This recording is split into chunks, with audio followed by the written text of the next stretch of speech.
mercredi 11 décembre 2013. Mesdames et messieurs, bonsoir à cette édition. Bonsoir, donc les titres. Polémique autour de l'annonce faite par l'ancien président Mamadou Tanja sur les 400 milliards qu'il aurait laissés après le coup d'État du 18 février 2010. Les citoyens veulent voir clair sur cette affaire.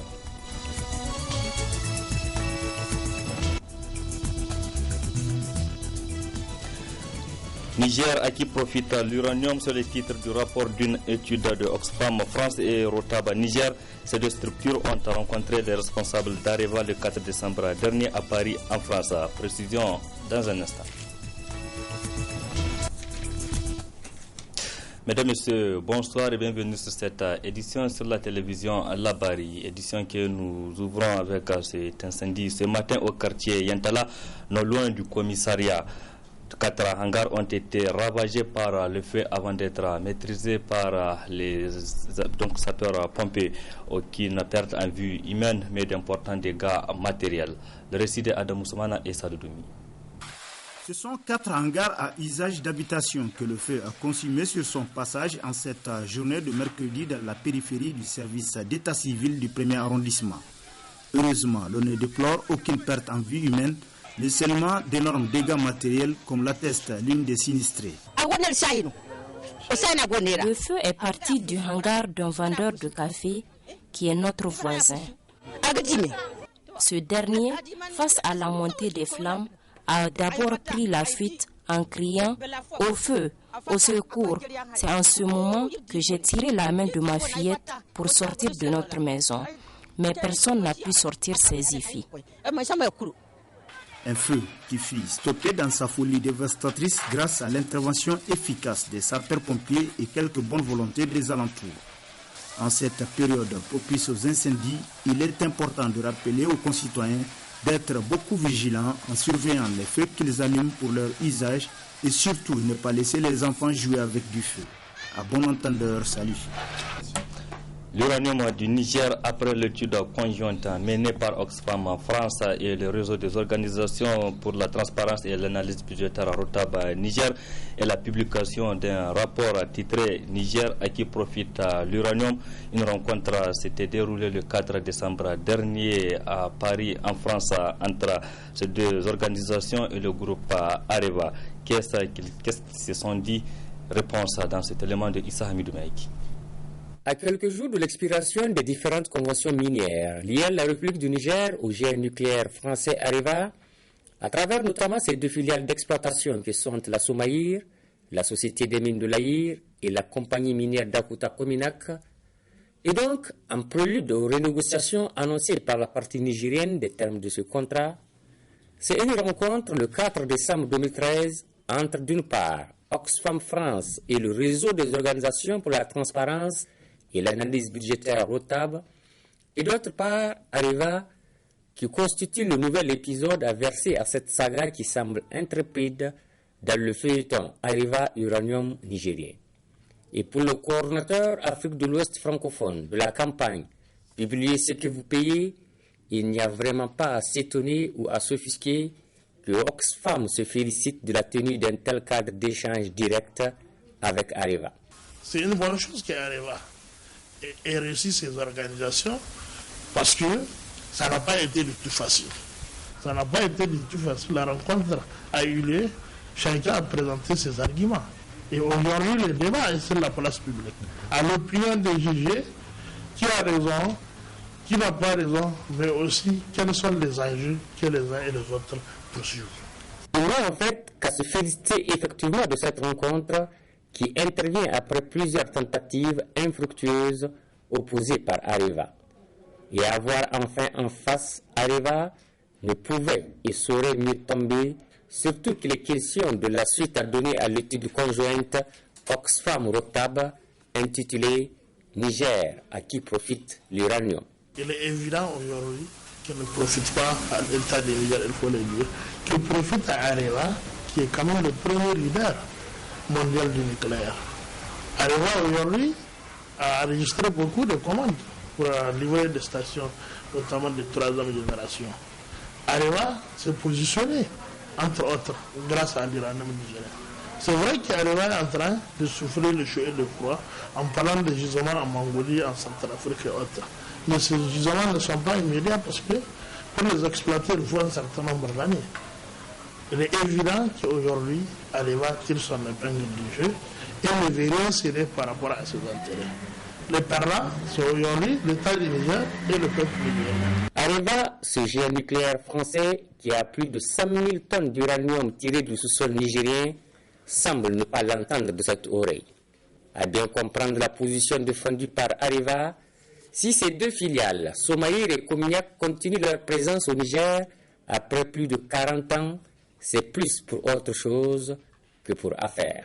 Même au cours de la réunion entre Areva, d'une part, Oxfam et Rotab de l'autre, le responsable de Areva a fait comprendre qu'ils sont au Niger par solidarité. Donc ça pose un problème aujourd'hui dans les partenariats parce qu'on ne parle pas le même langage. Parce qu'au moment où le Niger veut entrer dans ses droits en estimant que l'uranium génère des ressources, Areva pense que cette exploitation, elle la continue de façon caritative juste pour aider le Niger. Ça pose un problème dans la détermination du partenariat.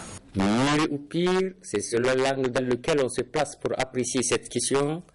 Lors de cette rencontre, Areva oppose son refus de se voir appliquer la nouvelle loi fiscale nigérienne de 2006 pour se prévaloir de conditions hors normes acceptables. Aujourd'hui, le débat n'est même pas sur le point juridique. Le débat, c'est sur la décence de cette prétention. Est-ce qu'un titre minier qui a été octroyé en 1968 à la CIA, on peut continuer à s'en prévaloir face à un pays qui ne récolte que des miettes, qui ne récolte qu'une partie dérisoire de cette exploitation? C'est la question qu'on se pose. Figurez-vous des clauses de stabilisation qu'on invoque et qui vont aller jusqu'en 2043. Jusqu'en 2043, est-ce que le minerai va rester jusqu'en 2043? Quelle est l'après 2043 du point de vue de l'Iran? Ça veut dire qu'en gros, Areva invoque des clauses de stabilisation qui vont jusqu'à la fin, jusqu'à l'épuisement des différents minéraux. C'est ce que ça veut dire en fait. Lors de ce rendez-vous Areva Oxfam Rotab du 4 décembre 2013, le responsable du géant nucléaire français n'a de cesse martelé que l'application à ces mines des dispositions fiscales actuellement en vigueur au Niger hypothéquerait l'existence même de la Somaïr et de la Cominac et que si leurs impôts augmentaient, conformément à la nouvelle loi minière de 2006, ils pourraient devoir toutes les fermer. Aujourd'hui, pour nous, au Rotab, il appartiendra au gouvernement du Niger de dénoncer des clauses léonines. Parce que les clauses léonines, ça existe, on peut les dénoncer à tout moment, parce que c'est des clauses qui ont été signées en 1968, et aujourd'hui nous sommes en droit, compte tenu des différentes évolutions, de demander à ce que cela soit révisé. Ce n'est pas une clause, je ne sais pas, intangible. C'est une question d'enjeu. Si Areva estime que l'exploitation de l'uranium ne lui rapporte pas grand-chose et qu'elle ne peut plus continuer à faire sa philanthropie, à cette solidarité, je pense qu'il leur appartiendra de se déterminer par rapport à ça. Mais je pense qu'il est temps, au moment de ces négociations, que les choses puissent changer. Bon à mettre en évidence ici, en cette présence cinquantenaire de Areva dans notre pays, le Niger continue à être l'un des États les plus pauvres du monde, où sur ses 16 millions, 9 600 000 habitants vivent avec moins de $1 par jour. Entre le 5 septembre et le 13 novembre 2013, le collectif des organisations de défense des droits de l'homme et de la démocratie CODE a effectué des visites dans les maisons d'arrêt de plusieurs localités du pays. Objectif à s'inquérir de conditions de détention et de vie dans le milieu carcéral. Au terme de ces visites, le CODE tire un bilan futilé. Le compte rendu de Youssouf Omar et Sadvini. Aller constater de visu les conditions de vie et de détention dans les maisons d'arrêt, tel est l'objet d'une mission du collectif des organisations de défense des droits de l'homme CODE dans les maisons d'arrêt de Zender, Niamey, Koutoukale et Agadez. D'après le CODE, le constat est amer. De cette visite, il ressort la surpopulation de certaines maisons d'arrêt à l'image de la prison civile de Niamey, le non-respect des prisons aux normes internationales caractérisées par une vestité criarde des bâtiments, la lenteur des procédures judiciaires, la non-effectivité des droits à l'alimentation, l'insuffisance des budgets alloués aux maisons d'arrêt, le retard important dans le processus d'allocation et de décaissement des fonds destinés aux maisons d'arrêt. En gros, la situation est précaire. Pour les prisonniers, et le Code, dans sa mission de défense des droits de l'homme, formule des recommandations en vue d'améliorer les conditions de vie dans les prisons. Construire de nouvelles maisons d'arrêt conformes aux normes internationales, accélérer le mécanisme institutionnel de procédure judiciaire, respecter et promouvoir le droit à l'alimentation en milieu carcéral, rehausser conséquemment les budgets alloués aux maisons d'arrêt, faire diligence dans le processus d'allocation et de décaissement des fonds destinés aux maisons d'arrêt, assurer les dotations qualitatives et quantitatives en médicaments pour les prisons. Ce constat en milieu carcéral est rendu public à l'occasion du 65e anniversaire de la Déclaration universelle des droits de l'homme. Affaire à 400 milliards de francs CFA que l'ancien président Tanja Mamadou aurait laissé dans le compte de l'État avant le coup d'État du 18 février 2010 continue à faire couler beaucoup d'encre et de salive. Lundi dernier, le directeur général du Trésor et de la comptabilité publique a eu à apporter des éclaircissements sur le plateau de la télévision nationale. Les citoyens qui veulent voir clair sur cette affaire apprécient diversement. Dessous. C'est pas lui qui a géré les sous, c'est la transition. Laissez-les, ils sont là. Ceux qui ont géré la transition, il n'a qu'à s'expliquer. Par rapport aux 400 milliards, où sont les 400 milliards? Il n'a qu'à ramener. Donc ceux qui ont géré la transition, de s'expliquer. C'est assez remis. Ils sont là. Ils sont tous vivants. Donc il n'a qu'à interpeller. Donc le président Salou, il est là vivant. Il n'a qu'à sortir sur le plan national et expliquer au peuple nigérien. Voilà ce qui s'est passé par rapport au sous là. Mais lui, comment ça s'appelle, envoyer quelqu'un à son nom, expliquer, ça n'a pas de sens.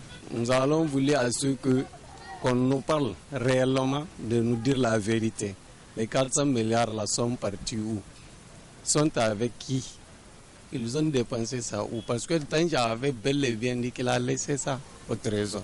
Si le président Tanja dit qu'il a laissé 400 milliards, il faut aller savoir là où il les a laissés. Si ce n'est pas dans le compte du trésor public ou à la BCAO, c'est la thésaurisation. Et la thésaurisation dans tous les pays respectés et respectables du monde est condamnée.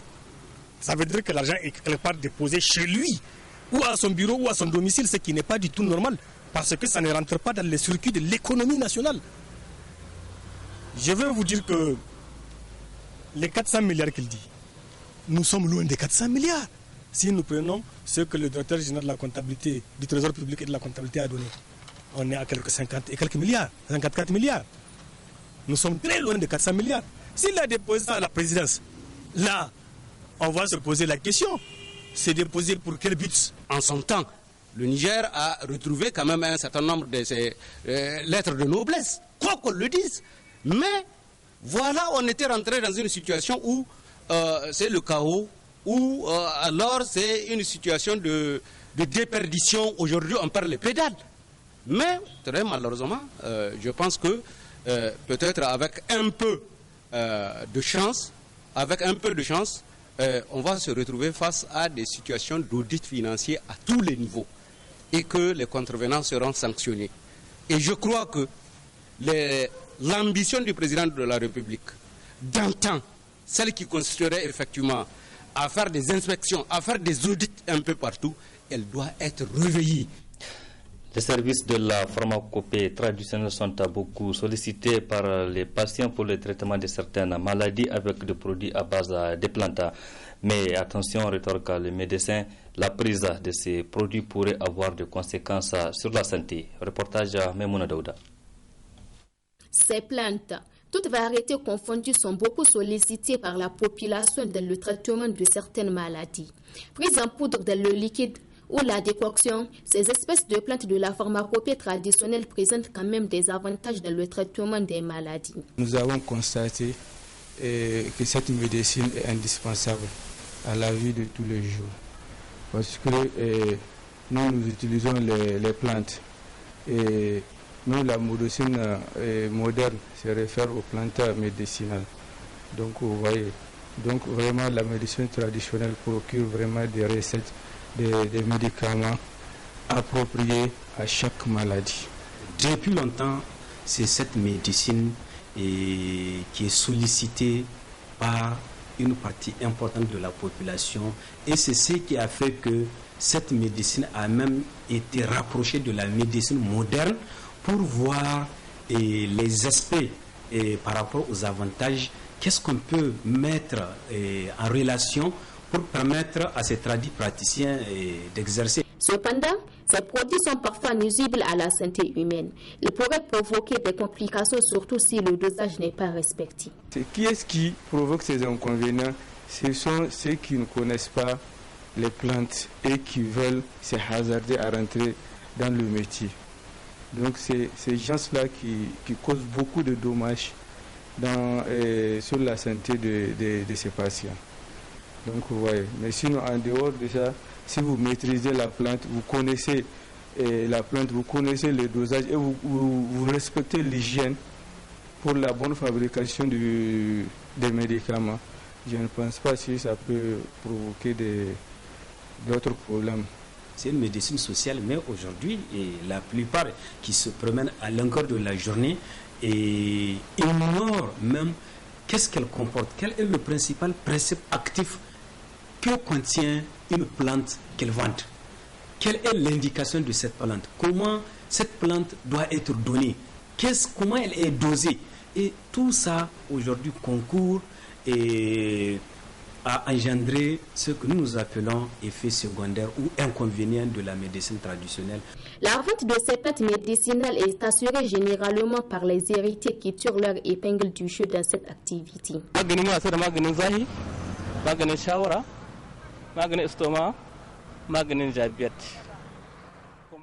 Nous vendons des médicaments contre l'hémorroïde, jaunisse, estomac, diabète et bien d'autres maladies.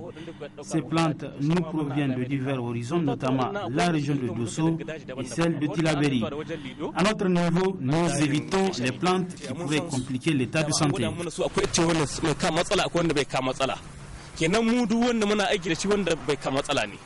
Alors, vous qui utilisez ces médicaments, consommez-les avec modération.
Mercredi 11 décembre 2013, mesdames et messieurs, bonsoir à cette édition.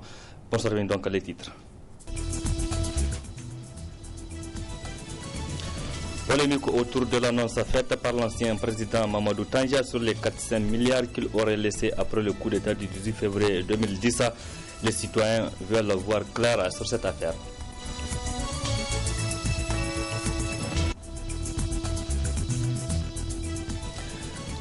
Niger, à qui profite l'uranium, sur les titres du rapport d'une étude de Oxfam France et Rotaba Niger. Ces deux structures ont rencontré les responsables d'Areva le 4 décembre dernier à Paris, en France. Précision dans un instant. Mesdames et messieurs, bonsoir et bienvenue sur cette édition sur la télévision Labari, édition que nous ouvrons avec cet incendie ce matin au quartier Yantala, non loin du commissariat.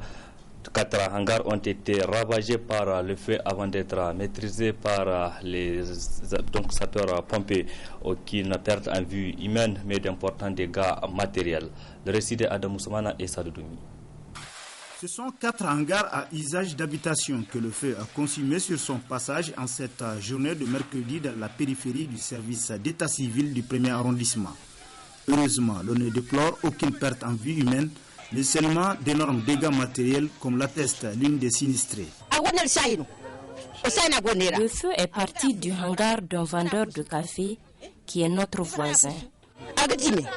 Ce dernier, face à la montée des flammes, a d'abord pris la fuite en criant « Au feu, au secours ». C'est en ce moment que j'ai tiré la main de ma fillette pour sortir de notre maison. Mais personne n'a pu sortir ses filles. Un feu qui fut stoppé dans sa folie dévastatrice grâce à l'intervention efficace des sapeurs-pompiers et quelques bonnes volontés des alentours. En cette période propice aux incendies, il est important de rappeler aux concitoyens d'être beaucoup vigilants en surveillant les feux qu'ils allument pour leur usage et surtout ne pas laisser les enfants jouer avec du feu. À bon entendeur, salut. L'uranium du Niger, après l'étude conjointe menée par Oxfam France et le réseau des organisations pour la transparence et l'analyse budgétaire Rotab Niger, et la publication d'un rapport titré Niger à qui profite l'uranium. Une rencontre s'était déroulée le 4 décembre dernier à Paris, en France, entre ces deux organisations et le groupe Areva. Qu'est-ce qu'ils se sont dit? Réponse dans cet élément de Issa Hamidou Maïki. À quelques jours de l'expiration des différentes conventions minières liées à la République du Niger au géant nucléaire français Areva, à travers notamment ces deux filiales d'exploitation qui sont la Somaïr, la Société des mines de l'Aïr et la compagnie minière d'Akuta Cominac, et donc en prélude aux renégociations annoncées par la partie nigérienne des termes de ce contrat, c'est une rencontre le 4 décembre 2013 entre d'une part Oxfam France et le réseau des organisations pour la transparence et l'analyse budgétaire Rotab, et d'autre part Areva, qui constitue le nouvel épisode à verser à cette saga qui semble intrépide dans le feuilleton Areva Uranium nigérien.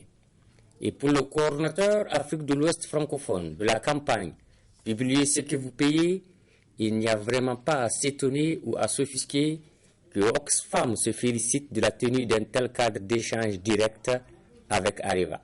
C'est une bonne chose qu'Areva ait réussi ces organisations parce que ça n'a pas été du tout facile. Ça n'a pas été du tout facile. La rencontre a eu lieu, chacun a présenté ses arguments. Et aujourd'hui, le débat est sur la place publique. À l'opinion des jugés, qui a raison, qui n'a pas raison, mais aussi quels sont les enjeux que les uns et les autres poursuivent. On voit en fait qu'à se féliciter effectivement de cette rencontre qui intervient après plusieurs tentatives infructueuses opposées par Areva. Et avoir enfin en face Areva ne pouvait et saurait mieux tomber, surtout qu'il est question de la suite à donner à l'étude conjointe Oxfam-Rotab intitulée Niger à qui profite l'uranium.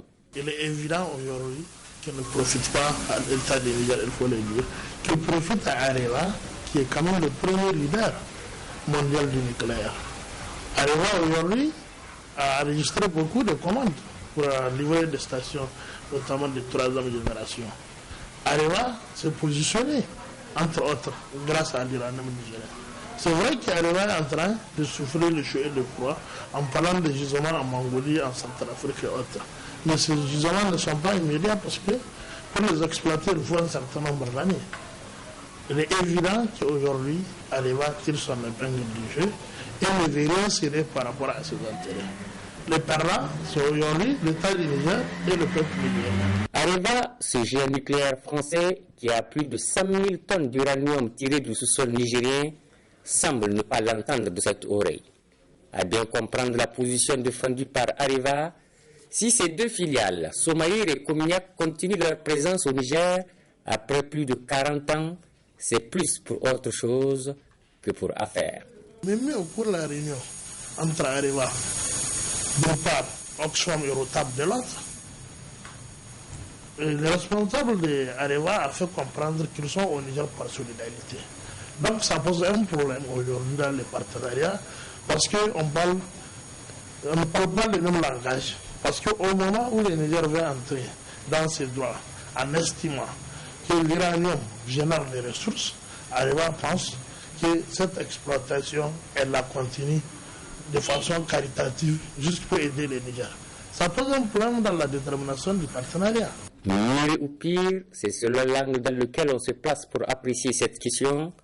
Lors de cette rencontre, Areva oppose son refus de se voir appliquer la nouvelle loi fiscale nigérienne de 2006 pour se prévaloir de conditions hors normes acceptables. Aujourd'hui, le débat n'est même pas sur le point juridique.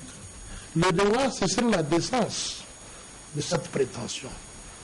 Est-ce qu'un titre minier qui a été octroyé en 1968 à la CA, on peut continuer à s'en prévaloir face à un pays qui ne récolte que des miettes, qui ne récolte qu'une partie dérisoire de cette exploitation? C'est la question qu'on se pose. Figurez-vous des clauses de stabilisation qu'on invoque et qui vont aller jusqu'en 2043. Jusqu'en 2043, est-ce que le minerai va rester jusqu'en 2043? Quel est l'après 2043 du point de vue de l'Iran? Ça veut dire qu'en gros, Areva invoque des clauses de stabilisation qui vont jusqu'à la fin, jusqu'à l'épuisement des différents minéraux. C'est ce que ça veut dire en fait. Lors de ce rendez-vous Areva Oxfam Rotab du 4 décembre 2013, le responsable du géant nucléaire français n'a de cesse martelé que l'application à ces mines des dispositions fiscales actuellement en vigueur au Niger hypothéquerait l'existence même de la Somaïr et de la Cominac et que si leurs impôts augmentaient, conformément à la nouvelle loi minière de 2006, ils pourraient devoir toutes les fermer. Aujourd'hui, pour nous, au Rotab, il appartiendra au gouvernement du Niger de dénoncer des clauses léonines. Parce que les clauses léonines, ça existe, on peut les dénoncer à tout moment, parce que c'est des clauses qui ont été signées en 68, et aujourd'hui nous sommes en droit, compte tenu des différentes évolutions, de demander à ce que cela soit révisé. Ce n'est pas une clause, je ne sais pas, intangible. C'est une question d'enjeu. Si Areva estime que l'exploitation de l'uranium ne lui rapporte pas grand-chose et qu'elle ne peut plus continuer à faire cette philanthropie, à cette solidarité, je pense qu'il leur appartiendra de se déterminer par rapport à ça. Mais je pense qu'il est temps, au moment de ces négociations, que les choses puissent changer. Bon, à mettre en évidence ici, en cette présence cinquantenaire de Areva dans notre pays, le Niger continue à être l'un des États les plus pauvres du monde, où sur ses 16 millions, 9 600 000 habitants vivent avec moins de $1 par jour. Entre le 5 septembre et le 13 novembre 2013, le collectif des organisations de défense des droits de l'homme et de la démocratie CODE a effectué des visites dans les maisons d'arrêt de plusieurs localités du pays. Objectif à s'inquérir de conditions de détention et de vie dans le milieu carcéral. Au terme de ces visites, le CODE tire un bilan futilé. Le compte rendu de Youssouf Omar et Sadvini. Aller constater de visu les conditions de vie et de détention dans les maisons d'arrêt, tel est l'objet d'une mission du collectif des organisations de défense des droits de l'homme CODE dans les maisons d'arrêt de Zender, Niamey, Koutoukale et Agadez. D'après le CODE, le constat est amer. De cette visite, il ressort la surpopulation de certaines maisons d'arrêt à l'image de la prison civile de Niamey, le non-respect des prisons aux normes internationales caractérisées par une vestité criarde des bâtiments, la lenteur des procédures judiciaires, la non-effectivité des droits à l'alimentation, l'insuffisance des budgets alloués aux maisons d'arrêt, le retard important dans le processus d'allocation et de décaissement des fonds destinés aux maisons d'arrêt. En gros, la situation est précaire pour les prisonniers et le Code, dans sa mission de défense des droits de l'homme, formule des recommandations en vue d'améliorer les conditions de vie dans les prisons. Construire de nouvelles maisons d'arrêt conformes aux normes internationales, accélérer le mécanisme institutionnel de procédure judiciaire, respecter et promouvoir le droit à l'alimentation en milieu carcéral, rehausser conséquemment les budgets alloués aux maisons d'arrêt, faire diligence dans le processus d'allocation et de décaissement des fonds destinés aux maisons d'arrêt. Assurer les dotations qualitatives et quantitatives en médicaments pour les prisons. Ce constat en milieu carcéral est rendu public à l'occasion du 65e anniversaire de la Déclaration universelle des droits de l'homme. Affaire à 400 milliards de francs CFA que l'ancien président Tanja Mamadou aurait laissé dans le compte de l'État avant le coup d'État du 18 février 2010 continue à faire couler beaucoup d'encre et de salive. Lundi dernier, le directeur général du Trésor et de la comptabilité publique a eu à apporter des éclaircissements sur le plateau de la télévision nationale. Les citoyens qui veulent voir clair sur cette affaire apprécient diversement. Dessous. C'est pas lui qui a géré les sous, c'est la transition. Laissez-les, ils sont là. Ceux qui ont géré la transition, il n'a qu'à s'expliquer. Par rapport aux 400 milliards, où sont les 400 milliards? Il n'a qu'à ramener. Donc ceux qui ont géré la transition, de s'expliquer. Ça s'est remis. Ils sont là. Ils sont tous vivants. Donc il n'a qu'à interpeller. Donc le président Salou, il est là vivant. Il n'a qu'à sortir sur les plans nationaux et expliquer au peuple nigérien. Voilà ce qui s'est passé par rapport au sous là. Mais lui, comment ça s'appelle, a envoyé quelqu'un à son nom expliquer, ça n'a pas de sens. Nous allons vouloir à ceux qu'on nous parle réellement de nous dire la vérité. Les 400 milliards là sont partis où? Sont avec qui? Ils ont dépensé ça où? Parce que Tanja avait bel et bien dit qu'il a laissé ça au trésor. Si le président Tanja dit qu'il a laissé 400 milliards, il faut aller savoir là où il les a laissés. Si ce n'est pas dans le compte du trésor public ou à la BCAO, c'est la thésaurisation. Et la thésaurisation dans tous les pays respectés et respectables du monde est condamnée. Ça veut dire que l'argent est quelque part déposé chez lui, ou à son bureau, ou à son domicile, ce qui n'est pas du tout normal, parce que ça ne rentre pas dans les circuits de l'économie nationale. Je veux vous dire que les 400 milliards qu'il dit, nous sommes loin des 400 milliards. Si nous prenons ce que le directeur général de la comptabilité, du trésor public et de la comptabilité a donné, on est à quelques 50 et quelques milliards, 54 milliards. Nous sommes très loin de 400 milliards. S'il a déposé ça à la présidence, là, on va se poser la question. C'est déposé pour quel but? En son temps, le Niger a retrouvé quand même un certain nombre de ces lettres de noblesse, quoi qu'on le dise. Mais voilà, on était rentré dans une situation où c'est le chaos, où alors c'est une situation de déperdition. Aujourd'hui, on perd les pédales. Mais très malheureusement, je pense que peut-être avec un peu de chance, on va se retrouver face à des situations d'audit financier à tous les niveaux et que les contrevenants seront sanctionnés. Et je crois que l'ambition du président de la République, d'antan, celle qui consisterait effectivement à faire des inspections, à faire des audits un peu partout, elle doit être réveillée. Les services de la pharmacopée traditionnelle sont beaucoup sollicités par les patients pour le traitement de certaines maladies avec des produits à base de plantes. Mais attention, rétorque le médecin, la prise de ces produits pourrait avoir des conséquences sur la santé. Reportage Memouna Daouda. Ces plantes, toutes variétés confondues, sont beaucoup sollicitées par la population dans le traitement de certaines maladies. Prises en poudre dans le liquide ou la décoction, ces espèces de plantes de la pharmacopée traditionnelle présentent quand même des avantages dans le traitement des maladies. Nous avons constaté que cette médecine est indispensable à la vie de tous les jours. Parce que nous utilisons les plantes. Et nous, la médecine moderne se réfère aux plantes médicinales.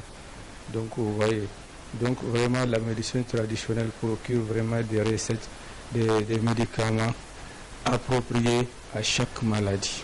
Depuis longtemps, c'est cette médecine qui est sollicitée par une partie importante de la population, et c'est ce qui a fait que cette médecine a même été rapprochée de la médecine moderne pour voir les aspects par rapport aux avantages, qu'est-ce qu'on peut mettre en relation pour permettre à ces tradis praticiens d'exercer. Cependant, ces produits sont parfois nuisibles à la santé humaine. Ils pourraient provoquer des complications, surtout si le dosage n'est pas respecté. Qui est-ce qui provoque ces inconvénients? ce sont ceux qui ne connaissent pas les plantes et qui veulent se hasarder à rentrer dans le métier. Donc c'est ces gens-là qui causent beaucoup de dommages sur la santé de ces patients. Donc vous voyez, mais sinon en dehors de ça, si vous maîtrisez la plante, vous connaissez la plante, vous connaissez le dosage et vous respectez l'hygiène pour la bonne fabrication des médicaments, je ne pense pas si ça peut provoquer d'autres problèmes. C'est une médecine sociale, mais aujourd'hui, la plupart qui se promènent à longueur de la journée et ignorent même qu'est-ce qu'elle comporte, quel est le principal principe actif que contient une plante qu'elle vend. Quelle est l'indication de cette plante? Comment cette plante doit être donnée? Comment elle est dosée? Et tout ça, aujourd'hui, concourt à engendrer ce que nous appelons effet secondaire ou inconvénient de la médecine traditionnelle. La vente de ces plantes médicinales est assurée généralement par les héritiers qui tirent leur épingle du jeu dans cette activité.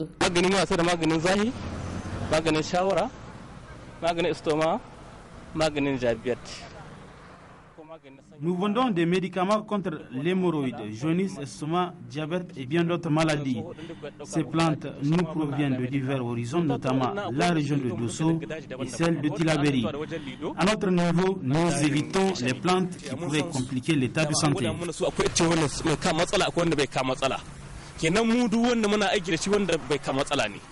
Alors, vous qui utilisez ces médicaments, consommez-les avec modération. Mesdames et messieurs, c'est la fin de cette édition. Merci de nous rester fidèles, à rester en compagnie du programme de la télévision Labari. À toutes et à tous, excellente nuit.